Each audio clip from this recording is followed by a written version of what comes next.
stared at my phone screen like it had insulted me. Message 90. From Mom. You could at least pretend to care about your family. This silence is killing your father. Danielle would be ashamed of you. I didn't even read the rest. My thumb hovered. Over the screen, heart pounding, breath short, my stomach turned the way it always did when she wrote those words, sharp. Cold, guilt-trapped lies meant to slice me open. I didn't cry. Not this time. I pressed and held her name. Then I blocked it. One by one, I did the same with my father, my aunt, and my cousin. Each tap felt like a release. The air in the room changed lighter somehow, like I had cut the last string tying me to something rotten. I was free. Or maybe just empty. I tossed the phone onto the couch and sank into the silence. My apartment was still warm, but too quiet. It had been like this for months, a year to be exact. A whole year since Danielle died.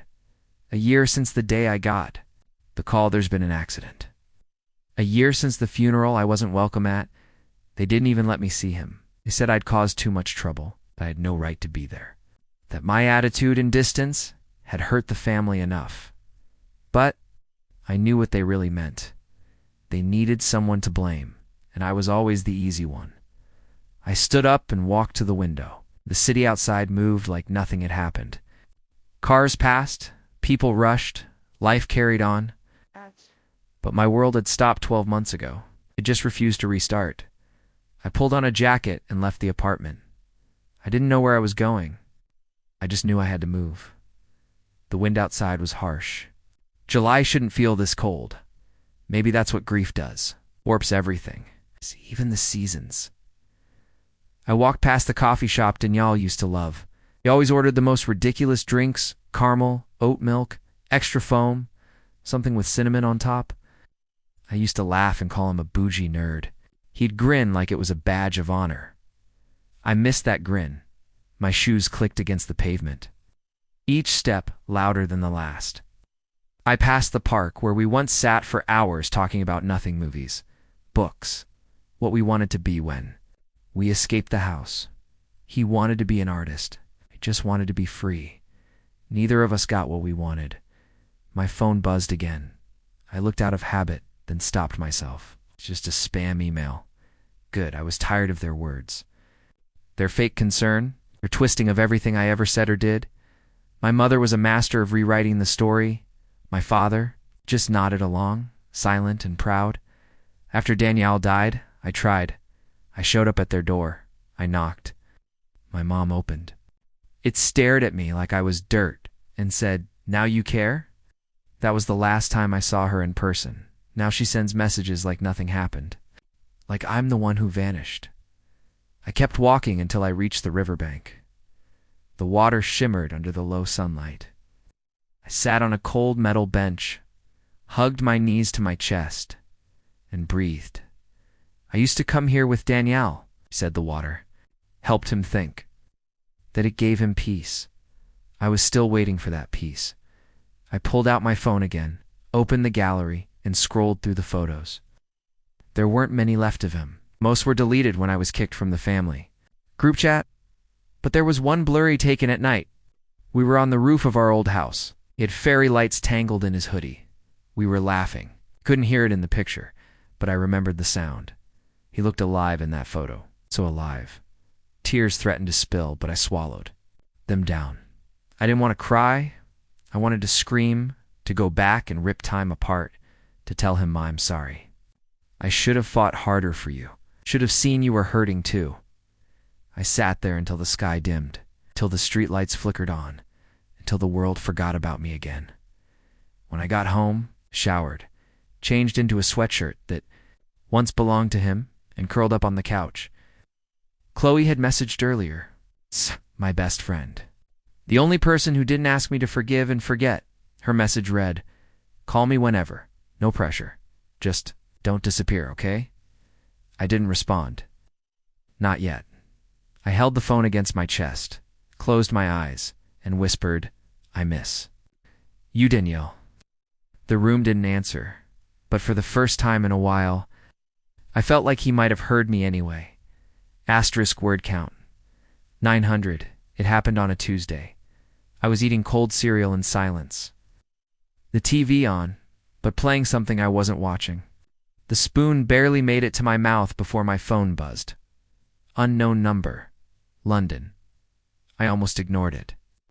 I hate unknown numbers. They usually mean trouble or worse, more family. But something in my chest told me to answer. Hello? Asterisk. A pause. Then a voice calm and formal. Asterisk. Miss Hannah Taylor? Asterisk. Yes. ... Speaking. Asterisk. My name is Arthur Bennett. I'm a solicitor handling your late brother Daniel Taylor's affairs. I'm sorry to contact you like this, but there's something we need to discuss. It's urgent. My spoon slipped out of my hand and clattered into the bowl. Daniel. Hearing his name made the world blur. Asterisk. I'm sorry, what? I asked, my voice shaking. Asterisk, your brother named you as his only beneficiary. He left instructions, a sealed file, a key, and a message for you. Asterisk. Wait, ... What? I felt like someone had kicked me in the chest. He left me something, after everything. Asterisk. Mr. Bennett continued. Would you be able to meet me in person? I believe it will be easier to explain. Asterisk. I agreed, barely forming words. He gave me the address, his office in Camden Town. Asterisk. The call ended. I sat there, cold cereal forgotten, hands shaking. Daniel had left me something. Me, not our parents, not anyone else. Asterisk. Why? Asterisk. Why would he do that? Asterisk. I hadn't been there. I didn't even know he had. Things to leave behind. He was always quiet about his life. I thought I knew him. But maybe I didn't. Maybe none of us did. I couldn't breathe properly for the rest of the day. The next morning, I stood outside the lawyer's office in a hoodie and jeans, completely out of place among the suited people. Rushing past, the building was tall, glassy, and intimidating. I hated these kinds of places. Too clean. Too formal. Like nothing human ever happened inside, but something human had happened. Something heartbreaking. Asterisk. Inside. A woman with red nails led me to a meeting room. She offered me water. Said no. Asterisk. Then the door opened and in walked Mr. Bennett. Mid-50s, kind eyes behind small round glasses. He looked like someone who should be teaching history, not delivering the last words of a dead boy. Asterisk. Miss Taylor, he said with a soft smile. Thank you for coming. Asterisk. I nodded. I couldn't speak yet. Asterisk. He sat down across from me and placed a small black box and a brown envelope on the table. Asterisk. Before I say anything, I want you to know. Your brother made it very clear that he trusted you. He said you were the only one who ever truly saw him. My eyes stung instantly. I didn't speak, didn't trust my voice. Asterisk. Mr. Bennett opened the envelope and handed me a few papers. Legal things? Confirmation that I was the sole beneficiary of Daniel's personal estate. Asterisk. Then he reached for the black box and opened it. Inside was a single brass key, old-fashioned, worn. Asterisk. This, he said, is the key to your brother's apartment. Asterisk. I blinked. Apartment? Asterisk. He nodded. It was leased under a different name, a private place. Very few people knew about it. He said if something ever happened to him, he wanted you to have it. He believed you'd understand why, even if no one else did. I stared at the key like it might burn me. He had a whole life. And I didn't know, I whispered. Asterisk. He wrote in his will that you should visit the apartment alone, that you'll find answers there. Asterisk. My heart thundered in my chest. Is it nearby? Asterisk. Not far. 20 minutes from here. He slid over a paper with the address and a small security code. There's a journal there. He asked that you read it. A silence settled between us, heavy like fog. Finally, I asked the question that had been sitting on my tongue since the phone call. Asterisk. Why me? Mr. Bennett's eyes softened. I don't know the full story. But he said something once, that you were the only person who never asked him to change. That hit harder than I expected. I swallowed the lump in my throat and took the key. Asterisk, asterisk, outside the office. The city felt louder, colder, every sound sharper than before. I held the key tight in my fist, afraid it might disappear. Asterisk Daniel had a secret place, a space of his own, something he protected, and he left it for me. Asterisk why? Asterisk what would I find behind that door? Asterisk what truth had he hidden that my family never wanted me to see? The weight of that little brass key suddenly felt heavier than the world, and I knew whatever was waiting there would change everything. Asterisk. The key fit like it belonged, like it had been waiting for me. Asterisk. My fingers trembled as I turned it in the lock. The apartment door clicked open with a low creak. I stepped inside, holding my breath. Asterisk. The air was still, heavy, a mix of dust and something warm, like old cologne and books. It felt untouched, like time had stopped the moment he left. Asterisk. I didn't turn on the lights right away. Sunlight streamed through half-open curtains, casting long golden shadows across the floor. Everything looked soft, quiet, secret. Asterisk. The apartment was small, just one room. A tiny kitchen tucked in the corner, a bed near the window. But it felt full of Daniel. Art covered the walls. Watercolors, sketches, some abstract, some so detailed it hurt. One canvas showed a boy sitting alone on a bench at night, his back hunched, shoulders tight. I knew that posture. What you was. Him. Asterisk. Books were stacked in neat little towers. Poetry, graphic novels, psychology, even some old children's books. I saw one we used to read together when we were kids. The Wind in the Willows. I smiled just a little before the ache came back. Asterisk. I walked to the shelf by the bed. Journals were stacked there, dozens of them, some leather-bound, others plain, all worn, filled with his messy handwriting. My hand hovered over the first one, but then something else caught my eye. Asterisk. A photo on the nightstand, and everything stopped. It was Daniel, smiling in a way I hadn't seen in years, wide, honest. Free. His arm was wrapped around another boy. Dark hair, kind eyes, close, intimate. Asterisk. The way they looked at each other. It wasn't just friendship. My chest tightened. Asterisk. I picked up the photo. My thumb brushed the edge, and then it clicked sharp and sudden. Daniel was gay. Asterisk. I sat down hard on the bed, still holding the picture. He had never told me. Or maybe I just never saw it. Asterisk. Or maybe I did, and I didn't want to believe it.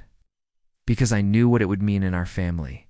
Asterisk. Our parents, especially Mom, would have never accepted. Him. Asterisk. A memory hit me like a punch. We were kids, maybe 12 and 10. I had just finished drawing a picture of a prince and a knight holding hands. Thought it was sweet. I showed it to Daniel. Asterisk. He smiled but said, "You shouldn't show that to Mom." I asked why. He shrugged. Nervous. She wouldn't get it. Asterisk. Back then I thought he just meant the drawing was too weird.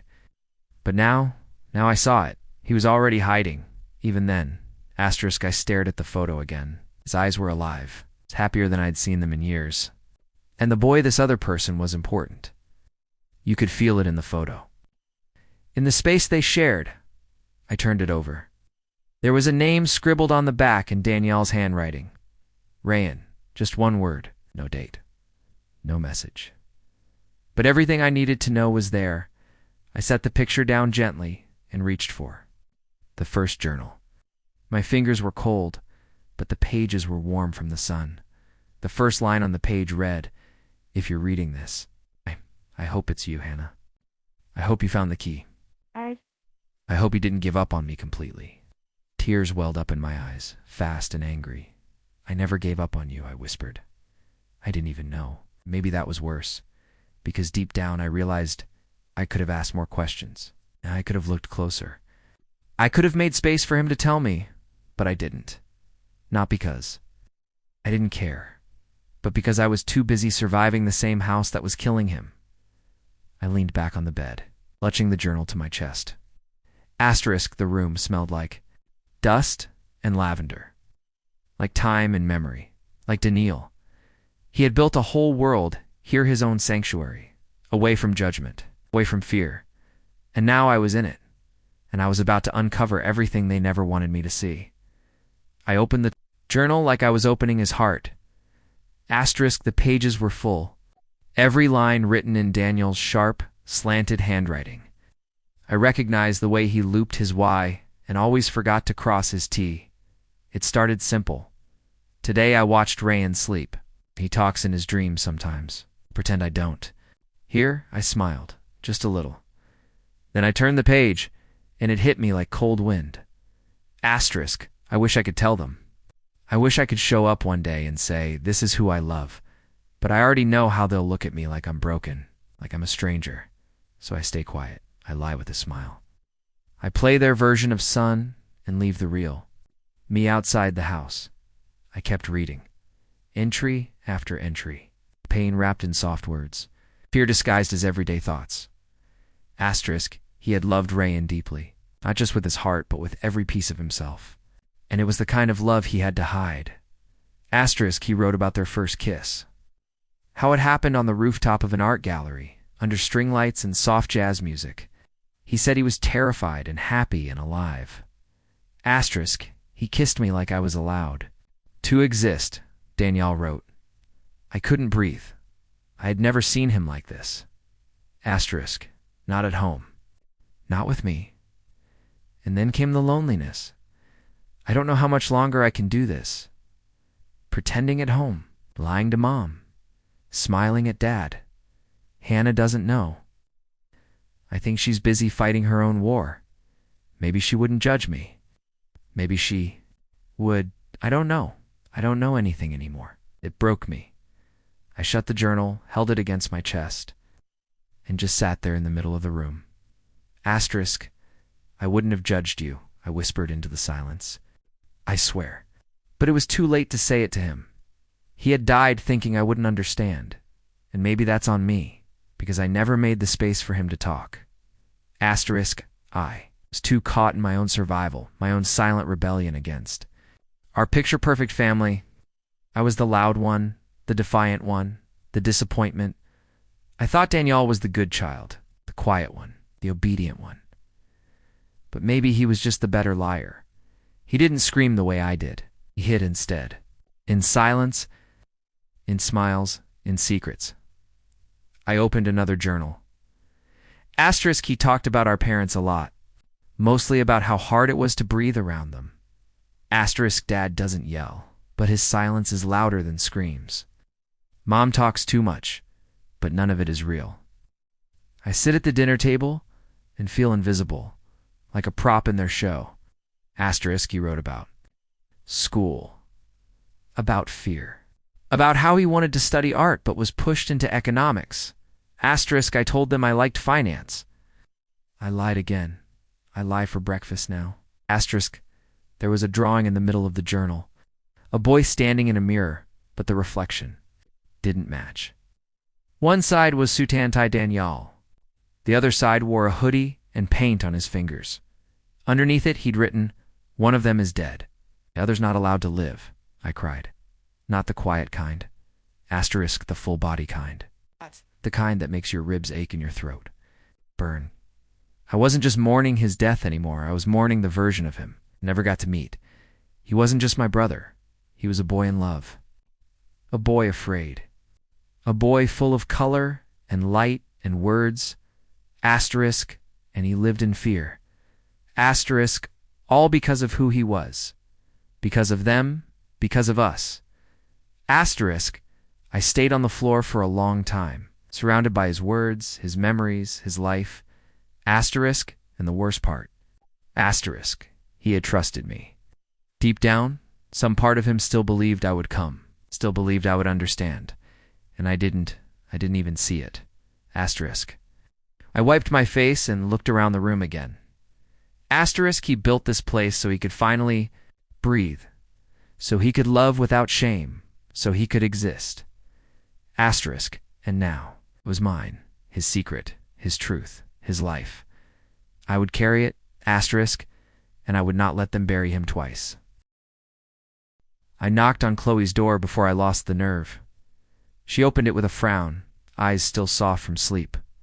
"Hannah, it's 7 a.m.? Are you okay?" "No," I said. "I need your help." She didn't ask questions, just pulled me inside and handed me tea. That's the thing about Chloe. It's not loud with her love. She just shows up.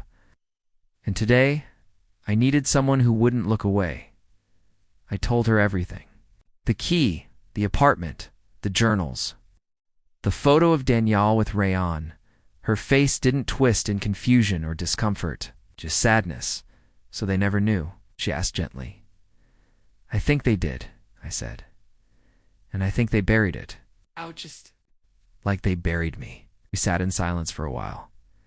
Then Chloe set her mug down. "Let's find out what else they erased." Back at my place, we pulled out my old laptop, the one I hadn't touched in months. I used to use it for everything: mail, social media, even family documents. I logged into my Gmail. I remembered the password by muscle memory. There were barely any messages from Danielle, just one from 2 years ago. A photo of a sunset and a caption that said, "This reminded me of the time we got stuck on the roof." That was it. One email, one line. It didn't feel right. Chloe leaned over. "Check your archived folder." I opened it. Nothing. Spam. Empty. Then Chloe frowned. "Go to your settings. Check if there are filters." I did. And there it was. A filter set to automatically delete all emails from Niall. Taylor93ATI stared at the screen. My hands numb. "I didn't set that," I whispered. Chloe's jaw tightened. "But someone did. From your account." We sat in that stillness like it might crush us. "They didn't just keep you from the funeral," she said. "They made sure you never saw him at all." I felt sick, like my body was rejecting the truth. They made me think he didn't try to reach out, that he gave up on me. My voice cracked. They made him think you never answered. The tears came again. Hot and angry, they let us both feel abandoned. We went deeper. Chloe pulled up my old Apple ID. I barely remembered the password, but she was good with tech. She reset it in 5 minutes. We found text backup sign messages from Danielle. I had never seen. Dozens of them. From the month before he died. Greater than hey, I moved to a new place. "I wish I could show you. Can we talk, please? Just us?" "I miss you. I'm scared, Han. Mom said you didn't want to hear from me. I hope that's not true." I dropped my face into my hands. They lied to him. That about me. They told him I didn't want him. And then they told me he never reached out. That's not just betrayal. That's theft. They stole the last words between us. They erased our love. Our bond like it never mattered. They didn't just blame me, I said, through clenched teeth. They erased me from his life. Deliberately, Chloe said. That's what makes it worse. I remembered something 2 weeks after Danielle died. I tried logging into the family cloud account where we stored photos. My access was revoked. I thought it was a tech glitch. I even texted my mom. She replied, "You're not part of this family story anymore. Please respect that." I didn't realize then what she meant, but now I knew. They weren't just grieving. They were rewriting history. They wanted a version of Danielle that fit their perfect, presentable world. Get quiet, clean death. No questions. No secrets. And I didn't fit that story. I was the loud one, the messy one. The one who asked why, so they cut me out. Of the story of him. I stared at the messages on the screen until my eyes blurred. Then I clicked restore. Every text, every email, every last word he ever tried to say, I brought it all back. Because he deserved to be heard, because I deserved to know. Later that night, I opened one of the journals again. Near the back, he'd written a single sentence that hit like a knife. If Hannah ever sees this, I hope she knows I tried. I touched the words, trembling. "I know, Danielle," I whispered. "I know now." And I swear something in the room shifted, not peace, not yet, but a promise. that I'd burn down every lie they built around him, and I'd make sure his truth. Finally had a voice. The key turned smoother now. I've been to the apartment 3 times in the past week. I don't knock anymore. Asterisk today. The sunlight pours through the dusty curtains, slanting across the hardwood floor like it's trying to reach something hidden. Asterisk, I walk past the kitchen. Past the crooked picture frame of a city skyline I've never been to. I stop by the bookshelf. That's when I notice the shoebox. Asterisk wedged behind a stack of art supplies. Almost invisible. I pull it out and sit on the floor. The lid lifts easily. Asterisk inside. Our letters neatly stacked, some sealed, some crumpled from too many rereads. All addressed to me. 2. Hannah, from Danielle. My hands tremble. The top one is dated nearly a year before he died.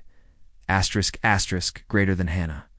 Asterisk, I don't know if this will ever reach you, but I needed to write it anyway. I moved into a new place. It's small, but it's mine. I wish you could see it. I even hung up that ridiculous poster we both hated. Asterisk, I'm scared. Every day. Not just of being alone, but of being forgotten. I think Mom told you not to talk to me. Maybe you listened. Maybe you didn't. I don't blame you either way, but I miss you. I miss your laugh and your stupid movie references, and the way you used to make me tea when I cried. Asterisk, I still cry sometimes. I just make my own tea now. Asterisk love. Danielle. Asterisk, asterisk. I fold it slowly. Like the paper might break if I'm not gentle. Then I open the second and the third. Asterisk, each letter is a version of him, hopeful, then anxious, then slowly breaking. Asterisk, some have sketches of our old neighborhood. One is a photo of us as kids, taped inside with a note. I still carry this in my wallet. I hope you still carry me. By the 4th letter, the words change. Greater than I don't know if you're even reading these anymore. Maybe you never were. Asterisk and then asterisk if you hate me. That's okay. But I needed you to know who I am before I leave this world. I clutch that one to my chest and the tears come fast. Not the quiet kind. Asterisk the violent. Heaving kind that rip through your ribs and leave your mouth open in a silent scream. Asterisk. I cry for the boy I used to chase through sprinklers. Asterisk. I cry for the man he became, writing letters to no one. Asterisk. I cry for the sister I failed to be. Asterisk. Asterisk. The room feels smaller after that. Asterisk. Or maybe I just feel smaller in it. Asterisk. I stand up. The letters pressed against my chest like armor. Asterisk. This wasn't just silence. Asterisk. This was deliberate, sustained, calculated erasure. They knew, and still, they let him die thinking I had abandoned him. They let me believe he didn't care. They buried the truth in dust and distance and bitterness. Asterisk. And now it's here in my hands, tangible. Ink on paper, unsent, unread, unforgiven. Asterisk, asterisk. I place the letters on the table like an altar. Asterisk, this is my collapse. But it's also the beginning. Because I'm not just grieving anymore, I'm remembering. I'm digging, I'm ready for war. Because if they spent years hiding him from me, asterisk, what else did they bury? I don't knock. I walk straight through the front door like a storm. It's breaking into a church. Asterisk, the living room is exactly the same. Same stiff beige sofa, same silence pressed into the walls. My mother looks up from her phone. My father lowers the volume on the TV, but doesn't mute it. Asterisk, nice of you to visit. My mother says, smiling like this is some kind of reunion. Asterisk, I toss the envelope onto the coffee table. The letters spill out, Danielle's handwriting visible on every page. Asterisk, my mother blinks. What's this? Asterisk, you know what it is. Asterisk, she glances at the open letter on top. Hannah, we all grieve in different ways. These games don't help. Anyone asterisk, I'm not playing games, I snap. He wrote to me. Again and again, and you hid it. You blocked his emails. Deleted his messages. I found letters in a shoebox. Us. In the apartment you pretended didn't exist. Asterisk. Her face goes stiff. My father clears his throat. It was his choice to disappear, he says, like a man stating the weather. I turn to him. No, it wasn't. He was pushed, silenced, suffocated. Asterisk, he was confused. My mother says, standing now, he needed help. Asterisk, no. I say he needed you. He needed us. And you slammed the door in his face. Asterisk, my voice cracks, but I keep going. Asterisk, he was gay, I say, and the word lands like a match on dry paper. You knew? And instead of love, you gave him shame. You made him believe that being honest would ruin everything. Asterisk, my mother looks down. My father sighs. Asterisk, we did what was best for the family. Asterisk, I laugh. It's sharp and humorless. Asterisk, double quotes. No, you did what was best for your image, for your pride, and now you've lost both your children. Asterisk, my mother's head snaps up.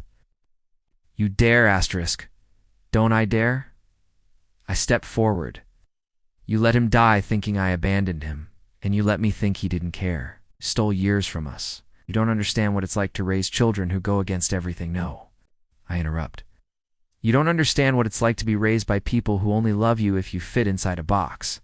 Asterisk, asterisk. My father shakes his head. This is pointless. And that's when I realize that they're not going to change. They're not going to cry or apologize or collapse under the weight of what they did. Asterisk, because they've already buried it. Under tradition, under silence, under the lie that they were just trying their best. Asterisk, I pick up one letter. The one where Danielle wrote, I hope you still carry me. Asterisk, I carry him, I say. Every day, in every breath. Asterisk, my mother is crying. Now, but not the way I imagined. It's not because she's sorry, because she's afraid.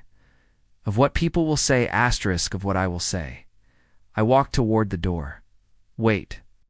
My father calls. Where are you going? Home, I say. And this time, I mean it. Mr. Bennett's office is cold and precise, like a man who's had to carry secrets that weren't his to tell. Asterisk. He slides a thick folder across the desk. Toward me, your brother. ... was meticulous, he says. The apartment building was purchased under a trust. You're the sole beneficiary. Everything is in your name now. It's asterisk, I blink. The whole building? Asterisk, he nods. Paid in full. Maintenance handled through an agency. No mortgage. No loopholes. And ... he included this. Asterisk, he hands me a handwritten letter, folded twice. My name on the front. My hands tremble. Asterisk, your parents are trying to contest it, Mr. Bennett adds. But the documents are clear and airtight. Asterisk, I smile. Not out of joy, but something darker. Justice, maybe. Or the kind of peace that burns a little when you breathe it in. Asterisk, pack in the apartment. His apartment, I sit on the floor, surrounded by his things. Paintings stacked against the wall. Books with pages dog-eared. A life built quietly, beautifully, and without them. The letter reads, greater than Hannah. I knew they'd try to take this from you. They always take things. That's why I made sure. Couldn't I want you to have what I couldn't keep, freedom? A place that's only yours? A place that saw me fully? Asterisk, greater than I hope it sees you too. I press the page to my chest and close my eyes. He knew them better than I ever did. Asterisk. Asterisk. 3 days later. My mother calls from an unknown number. Let it ring. Asterisk. She leaves a voicemail. How could you do this to us? You've humiliated the family. That apartment is blood money. I delete it. Let her sit in the silence she created. Asterisk. Let her live in the echo of the things she wouldn't say when he was alive. Asterisk. Because now, Danielle's voice is louder than hers. Louder than the shame they tried to bury him under. His journals, his letters, his apartment hit, all screams the truth. Asterisk, asterisk, the building becomes my sanctuary. Asterisk on the top floor. I find a rooftop garden, wild, untamed. He must have planted it himself. Asterisk. Water it. I trim the leaves, and I let it grow. Asterisk, people in the building smile at me now. They ask if I'm Danielle's sister. When I nod, they tell me things. Small things, lovely things. Asterisk, that boy always held the elevator for everyone. Asterisk, he used to bring soup to my grandma when she was sick. Asterisk, I think he was in love. Asterisk, every story is a mosaic tile. And slowly I begin to see him, not as my brother who died, but as a man who lived. Asterisk, asterisk, my parents don't call again. Yet, they're too busy choking on their own legacy. And maybe that's how karma works. Not like thunder or lightning, but like a letter you can't erase. Asterisk A, name you can't claim. Asterisk, a door that never opens again. We agree to meet at a small cafe near the old theater district. It's a kind of place with chipped mugs and quiet corners where grief can sit without being stared at. Asterisk, when I arrive, Rayhan is already there. He looks older than the photo, thinner, haunted. Our eyes meet. And for a second, we don't speak. We just breathe. 'Cause sometimes words ruin things that were only ever felt. Asterisk. I wasn't sure you'd come, he says. Asterisk. I sit across from him. I wasn't sure you'd want me to. Asterisk. He lets out a small, hollow laugh.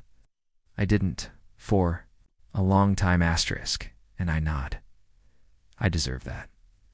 Asterisk, asterisk. The silence between us isn't awkward. It's heavy, like a room full of unopened boxes. Asterisk, he stirs his coffee, never drinking it. His voice is low when he speaks again. Used to talk about you a lot, especially near the end. Asterisk, I swallow hard. I didn't know anything. Asterisk, Rayhan looks at me then, really looks. He thought you'd understand one day. Even when he stopped hearing back from you, still believed. Asterisk, I never got his messages, I whisper. They blocked them. My mother, maybe others too. Asterisk, he nods like he already knew, or maybe suspected. Asterisk, he said. Rayhan begins slowly, that if anyone could carry his truth, it was you. Asterisk. Words land like a stone in water, rippling everything I thought I knew about him, about myself. Asterisk, asterisk. We sit for hours. Asterisk, sometimes we speak. Sometimes we don't. Asterisk, he tells me about the art shows they never went to, about the fights, the laughter, the long nights lying awake, terrified the truth would catch up. Asterisk, he wanted to run away, Rayhan says, but he couldn't. He always came back, because he was waiting for something. Asterisk, what? Asterisk, you. Asterisk, my throat tightens. I look down. Ashamed of how late I am, asterisk, he forgave you, Rayhan says gently. You should forgive yourself, asterisk. I shake my head. I don't know if I can. Asterisk, you don't have to today. Seem we leave the cafe as the sun starts to dip. Asterisk, outside. The world feels a little softer. Asterisk, as we say goodbye, Rayhan pulls something from his coat pocket. Ring. Small, silver, worn asterisk. He wore this every day, he says. Said it was his reminder. That he was still loved. He places it in my hand. He'd want you to have it. It's asterisk. And just like that, I cry again. Not out of pain this time, but because I finally believe it. His life mattered. His love mattered. Asterisk, and maybe now. It will never be erased again. The day I move in, it rains. Asterisk, the kind of soft, steady rain that feels like a blessing, not a storm. Asterisk, Danielle's apartment isn't empty anymore. Not to me. I open the windows. I paint the walls. Light sage in the bedroom. I cream in the living room. I hang his art bold strokes, soft faces, color where he never had the freedom to show any. It feels like I'm giving him the home he always deserved. Asterisk, I keep his journals stacked neatly on the shelf by my bed. I read one every night. It's like bedtime stories from a brother, I'm finally learning how to love even in absence. Asterisk, and then one day, I begin writing my own. Asterisk, asterisk, dear Danielle. The first page reads, asterisk, I'm sorry I wasn't there, but I'm here now. And your truth will live through me. Asterisk, I cry as I write it. But it's not the broken sobs of before. Asterisk, these tears are soft, cleansing. They make room for something else, something that's been waiting to rise beneath the grief. Asterisk, peace. Asterisk, asterisk, the apartment becomes mine in ways I never expected. Asterisk, not just legally, spiritually. Asterisk, I buy plants. I learn to cook. I play music at night. Sometimes jazz, sometimes old Pakistani songs that remind me of our childhood. Back when we thought we had forever to become who we were meant to be. Asterisk, I light candles in the evening. Speak to him aloud sometimes. Asterisk, and in the silence after I swear I can feel him listening. Asterisk, asterisk, my phone buzzes one morning. Asterisk, Mom, we need to talk. Asterisk, I stare at the notification. Not angry, not sad. Just still.